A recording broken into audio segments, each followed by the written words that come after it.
Listen to this. Do the following at all mangrove harbors. The north coast harbors leave your ground tackle mud and growth encrusted mess. You shall have a cleanup job on the ground tackle that will leave you exhausted in the ill mood for in an ill mood. in an ill mood for a bad start to sea.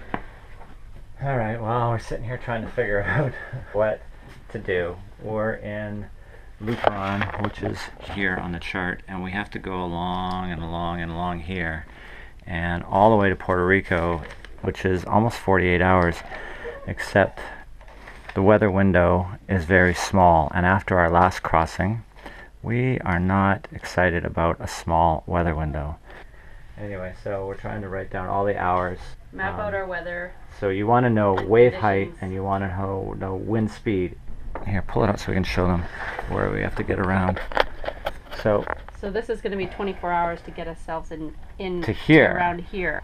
Are we Yeah. going to keep going to Puerto Rico on a straight run for a 48-hour passage, or are we going to, if the conditions aren't good, we'll scoot in here to the marina? And then this is the infamous Mona Passage right here. Dun, dun, dun. Dun, dun, dun, exactly. And then we need to come out through the Mona Passage. Mona Island's in the middle. And then this is Puerto Rico, and that's ultimately the goal. There's a bay right here called Boquerón, and another one here called Puerto Real. Puerto Real. Where's that? Where we're heading. Some friends of ours on Sherrick told us to skip Mayaguez and then come to Puerto Real instead to check in, because that taking your dinghy to shore there didn't feel that great for them, so they're like, you may as well just keep going south. So we'll take their advice. Cool. Soap in my eyes. Cole's in the shower. Stand by. I'm coming. So I don't know if I told everybody, but my mom joined us here in the Dominican Republic. Came all the way from the west coast of Canada. It took her 24 hours and 4 airplanes, but she made it here, and now she's going to do the passage with us along the Dominican Republic coast to Mona Passage over to Puerto Rico. Say hi, Mom. Hi, I'm having a wonderful time. I bet you all wish you were here. Great. Okay, stay tuned. So this man has come to dive below our boat and scrape the bottom for us so that we can get maximum speed. It's raining out, but it doesn't matter when you're going underwater.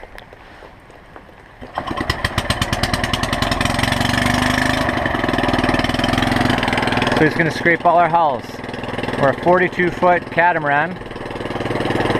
He's going to do it for a great price of just $40, and Papa negotiated for us. Hopefully he does a good job. We'll see when he's done. Papa's up front giving us some water, because we don't make water in this harbor because it does have so much growth. So he's giving us some. This is Papo. Hola, Papo. Hola, ¿cómo está, amigo? Bien, bien. ¿Y tú?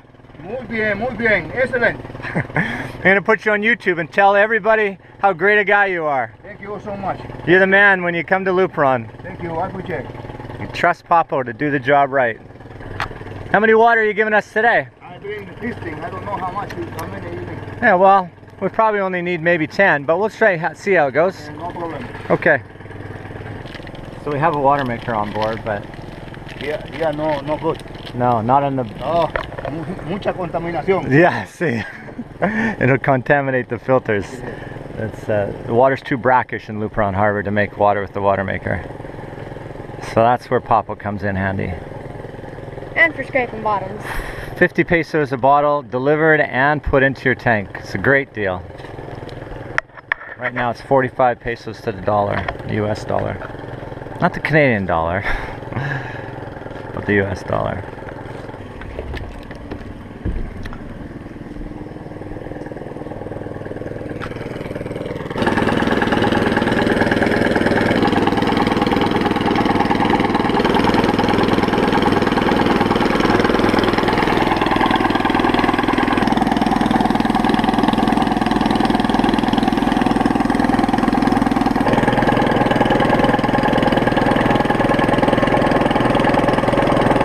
So I'm guessing he's doing the rudders right now.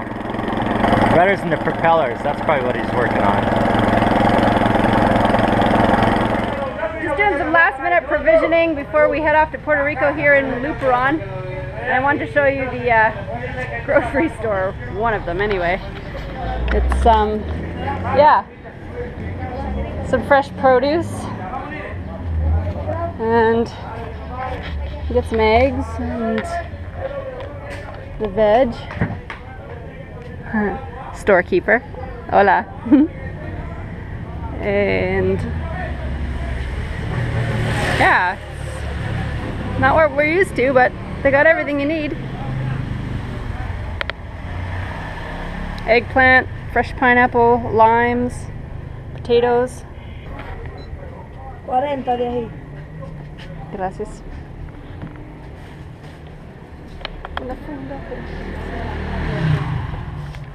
One last goodbye to our friends that we've met in Luperon. We're practically residents now. We've been here for like 7 weeks. So everybody knows us. Buen día. Look, we get And to it's such see. a friendly town. Oh, Buen día. buen día. ¿Cómo amanecieron? Bien. Sí, bien. Sí. Okay, adiós, Celia. Adiós. Adiós. ¿Y la señora? Allá. Sí, sí. Qué bien. Es el velero. Buen día. It's early in the morning. It's before 8, so lots of people get their chores done in the morning. This guy's the butcher, the husband of the lady we just talked to, his name's Son. And he's frying up his pork for the day. Hola. Hola. Hola, hola. Hola, hola. ¿Cómo están? Muy bien, gracias. Delante, delante. Gracias. Oh, and they got great cabbage too. Look how nice this is.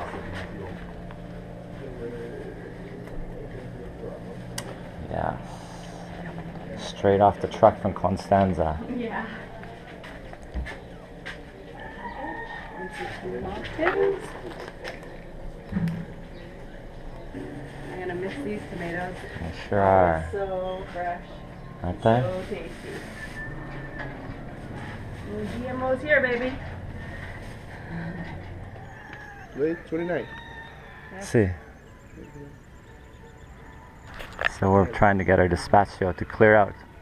Which part of Samaná you are going? Marina? Yeah, Puerto Bahía. Puerto Bahia, see. Okay. Vancouver, Canada. So what are we doing, Dave? We're finally leaving Luperon. Yeah, that took 1 month and 13 days we've been here for, according to the commandant. Yeah. Adios, Luperon. And all of our amigos.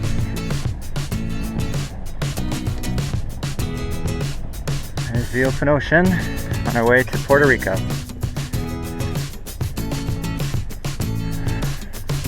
Trio travels. Well, we've been at sea for just over 2 hours now, and the waves have calmed down a lot. We have some pretty big squalls. Now we're down to 5 feet. We're at about 8.4, and I just want to show you some of the gorgeous scenery. There's a couple of cruise ships anchored over here, and then some beautiful mountain, jungle, clad hills. And then up ahead, you won't be able to pick it out though, is Puerto Plata. Right where the mountains start to get lower is Puerto Plata. So some of the things you have to watch for when you're out here in the wide open seas are other ships. Daytime it's okay, but at nighttime it can get a little scary and a little hairy. This one we picked up on AIS long before we got close up. It's the Atlantic Ruby. When we talked, introduced ourselves, and told him that we would pass behind. Well, he requested that we pass behind, so we're passing behind. So if you want to track us on AIS, go to our website, www.triotravels.ca, and on the bottom right hand side of the main page, the home page, you'll see a map and an explanation of just what AIS is.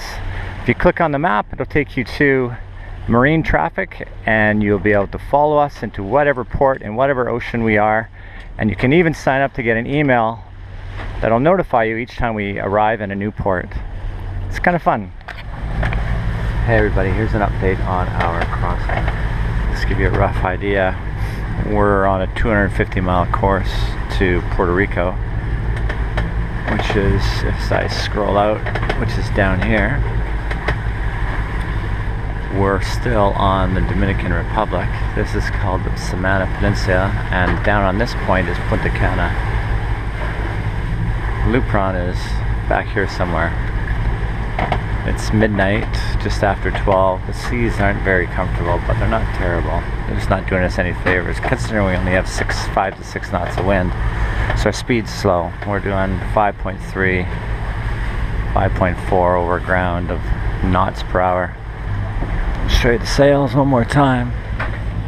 Just luffing around, barely full. And that's at 90 degrees to the boat on a beam, so there's just no wind out here. And everybody else is asleep, except for me. I'm having a hard time walking around here. Sure, my light is waking people up, so I'm going to turn it off, the camera off, and leave you there. So yeah, now we're down to 4.4 knots of wind, and it's just fluking all over the place. You can see it's just down here, then back up on the nose. It's just, there's just no wind really. Pretty uneventful night. After an uneventful night, we had an alternator belt break mid-morning, causing an engine overheat. We keep spares on board of everything we think we may need, and after an hour's repair at sea, we were back on our way. The day continued with nothing much more to share until later the second night in the middle of the Mona Passage. So this is one of those really scary, well, nerve-wracking times at night when you're coming up on a big freighter. He's underneath our radar blob, and he's just under 3/4 of a mile, and he's turning right in front of us. It's pitch black out here, and I he's... lit up like a Christmas tree so I can see us. Yeah, we turned on all of our spreader lights. I can't see him very well anymore. Well, we see his red light, so he's making a left-hand turn. Yeah. He's turning hard now, but he's so close. I mean, he could have turned earlier. No, can we? Sure, add 10 degrees onto our course and we'll just, I guess. Wow, we're getting close now. I wish I could see him better. We called him on the radio, and he's Russian, and he said, "Yes, I will pass you port to port." He's less than half a mile away, right in front of us. Half a mile, pitch black. Yeah. Not for the faint of heart. Just All right, a little test. I'm gonna turn off the spreader lights now. Yeah.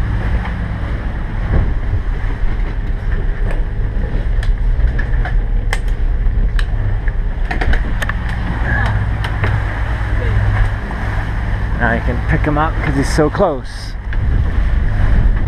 He didn't even know we were here, and we have AIS, but he wasn't watching it. I think he's having a nap in there. All right, he's gonna go by us. We're good.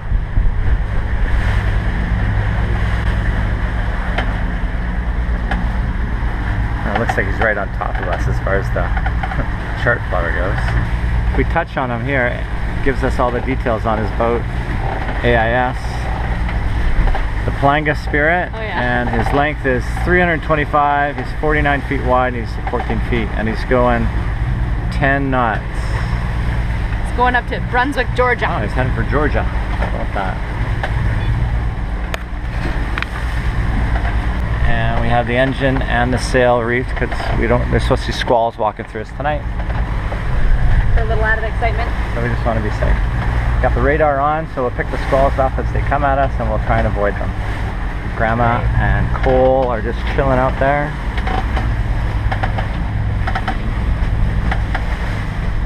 Cole's watching a movie, Grandma's just having a little shut-eye. It's quite wavy, we're all over the place, but nothing unbearable. Chris is entering the logbook. Well, the Mona Passage is not turning out to be as much fun. Krista was just at the helm a little while ago, and she got hit by this big squall down here. It doesn't look like much now because it's a lot smaller, but it was pouring rain and 15 knots enhanced wind. So we're up to 25 knots at one point from our measly 13 that we're having right now. And there's another even bigger one right in front of me that I'm trying to avoid. So I've had to take our course off by 15 degrees, and I think I'm going to take off another 5 now because that's probably got 30, well, it's probably packing 25 knots of wind in it, plus a whole bunch of pouring rain. Everything's already soaking wet in the cockpit, and I'm not into getting soaked again. So let's take off some right now. 2, 3, 4, 5 to try and avoid it. That circle ring there is 5 miles, so it's about 2.5 miles away from me. All right, let's see what happens. Well, here's the squall about to come on top of us. The wind is now coming from the complete opposite direction at 17 knots, 20 knots. It was coming from this way, now it's coming from this way. See the booms on this side leaning that way. It was going, whatever, this is getting ridiculous. I gotta slow down and turn here. So you can see I've had to completely make a course change. I was doing 117, now I'm doing 082. The wind's up to 21 knots. I'm just doing it so fast because I'm a little bit worried here. It was 13 knots, all because this purple squall is walking on us, but it was right on our track of that line that you see there. So I'm trying to go around it, but the wind's on the edge of it. It's packing. It's packing a punch on the winds on the edge of it. So good thing earlier Cole and I went up and reefed the main for the first reef. We probably could have done a second reef, but it is what it is now. Alright, well, hopefully you can see the screen, but it looks like I dodged a bit of a bullet. You can see I've completely, this is the line I'm supposed to be on going that way, and I've completely turned left. I'm off course by 45 degrees now. There's a bit better view of how big it is. Half it's missing down here.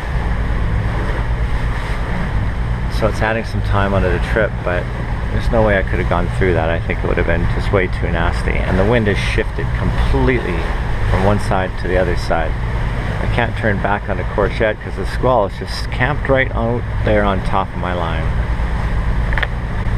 Zoom out and you can see where Puerto Rico is. Over there. And there's Dominican Republic. Puerto Rico up here. Almost right in the heart of the Mona Passage. So it's just before 7 a.m. Sunrise in a few minutes. Kind of tired. It's been a long couple of days. I'm just on watch. I've been since 3:30 a.m. And to our relief, the Mona Passage ended up being calm. Yay! That's a huge milestone for us.